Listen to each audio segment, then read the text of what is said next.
Okay, so I figured I'd take the opportunity to rank all of the Deep Purple studio albums. And I actually found this on tiermaker.com. Somebody had already uploaded a template including all the album covers. It would have been nice to have the made in Japan and made in Europe in here as well, but this will do. And besides, there's a lot of albums to go through here. So I'm going to start off from the very beginning. And again, this is all just my opinion. Just as a fan, lifelong fan. And if you disagree, well, you're entitled to be wrong. Okay, so let's start off with Shades of Deep Purple, their very first album in 1968.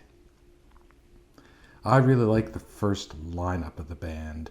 They were really just trying to find out what they wanted to do. They all had chops and they were great, but it wasn't terribly cohesive at the time. But still, I would say Shades of Deep Purple is a solid A-tier album. Okay, so the follow-up I didn't care for as much as Shades of Deep Purple. I mean, there are a couple of really good songs on there, like The Shield. But we'll put that at B tier. Now, I'm a really big fan of the third album. That was the last album of the Mark I lineup with Nick Simper and Rod Evans. And this is in, I think, 1969. And I believe by the time it was released, they had already fired those two and replaced them with Ian Gillan and Roger Glover. But it's a great lost prog masterpiece, I think. It's a gem. Solid A+ in my books. So after that phase of the band, where they were just sort of trying to find out what they wanted to do, the first album, they don't have Concerto in here either, so I guess that's a live album. But the first studio album with Ian Gillan and Roger Glover was In Rock. And I mean, that is an absolute hard rock masterpiece. Definitely S tier album.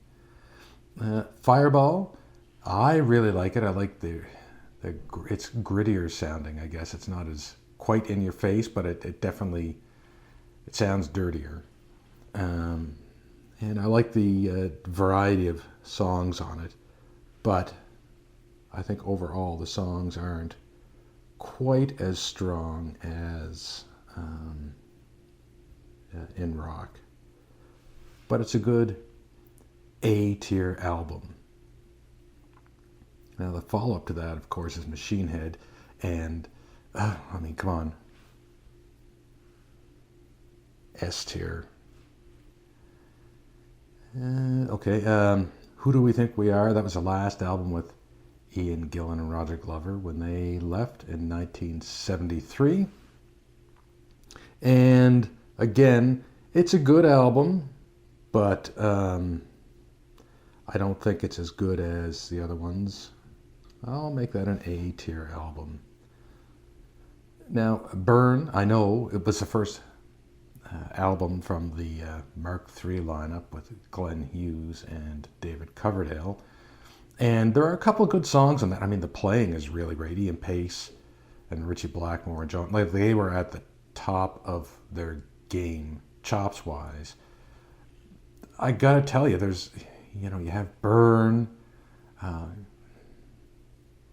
I mean, the rest of the songs, I mean, they're really good. Lots of energy. It's a good album.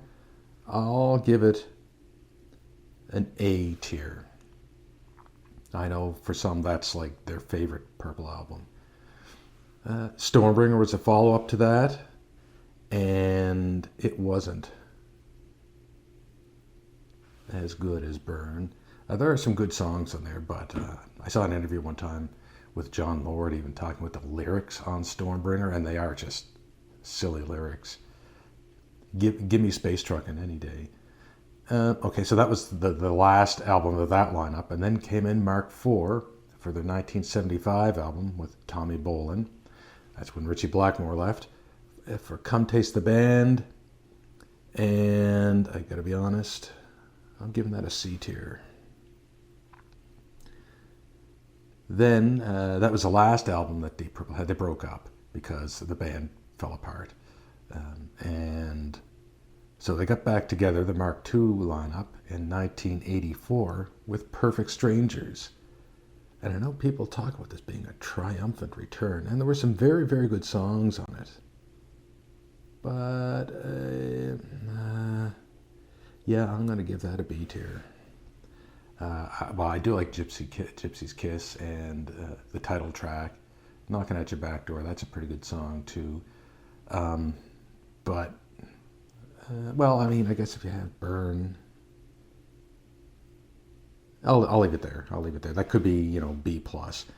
The House of Blue Light, that's another one. I would put that probably B tier.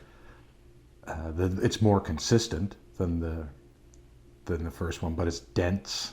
And to me, the best Purple albums always, the production always given room to breathe, and there's not much breathing room in the House of Blue Light.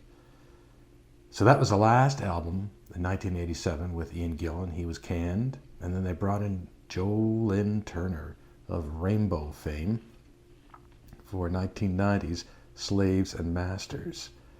And Jesus, yeah, I will give that's a D tier album.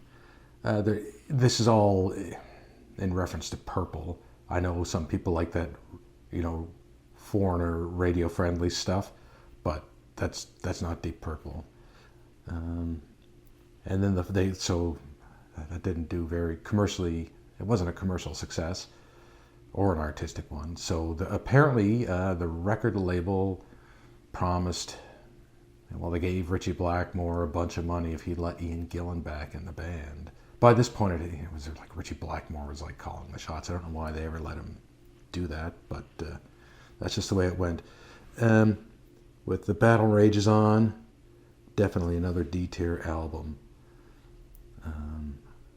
Yeah, not a fun album. There's a couple, like the title track is pretty good, Anya, and Solitary. I always enjoyed that one because of the organ solo.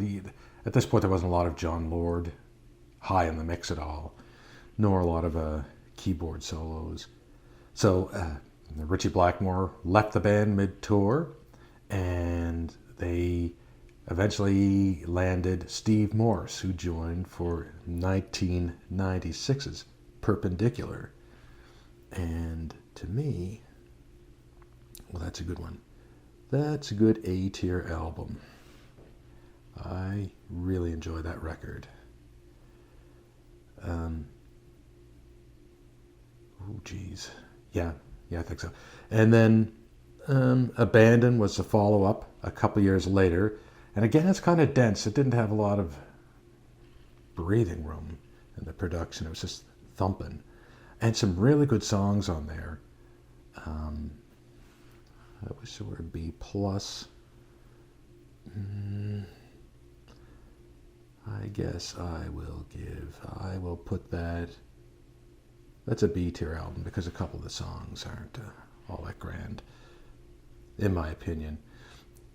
Now, Bananas, to me, while not as bad as The Battle Rages On, it wasn't, I think that's so far been the weakest album with Steve Morse. It was also the first album with Don Airey, so that's from 2003. It's hard to believe it was that long ago. Oh my God.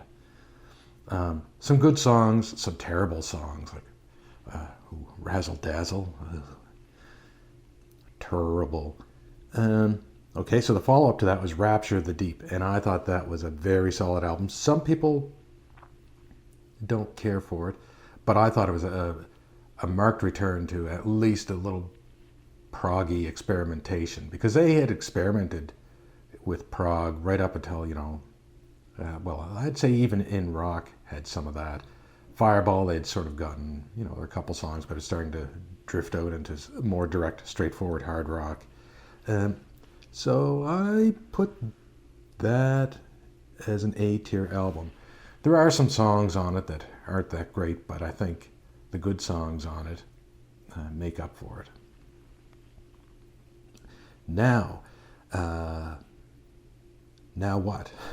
From, what was that, 2012, 2013. That was the first album produced by Bob Ezrin. And he really has helped the band find its groove again and has gotten that space in their production for it to breathe, and you could just feel the vibe of the band. And this is a good album. I definitely put that. That's an A+ for me. Infinite. That's a tough one. That's a really good record. I enjoyed that. And some of the songs are just amazing. I'll make that an A tier. There's just a couple of songs on there that the lyrics I just don't dig. And yeah, like On Top of the World and stuff like that, I thought there was a little silly in places, which would have otherwise bumped it up to the A+ tier, but I'll keep that at A. And Whoosh, their most recent album from 2020, I thought that was good. This is really the first album since maybe Fireball, I think, where the band was just doing whatever they wanted and just having fun with it. It's the first fun album, I think, that they've, like, straightforward, just, they're having a blast, I think, in any case. And yeah, I'll give that A+. Just the variety of the songs, and yeah, that's the thing about Purple. I've spoken about this in other videos, but in my opinion, they had at one point just gotten in their heads that everything had to be thumping. And you could tell there's like a lot of fans who, unless it's thumping, there's this strange intermingling of masculinity and quality of music or something with hard rock fans. I don't get it. But in any case, it's fun. It's a really good record. So that's how I rate the albums. Yeah, if you're going to jump into Purple, start out with the S tier albums and just work your way down. And really, you don't ever really need to listen to the D tier.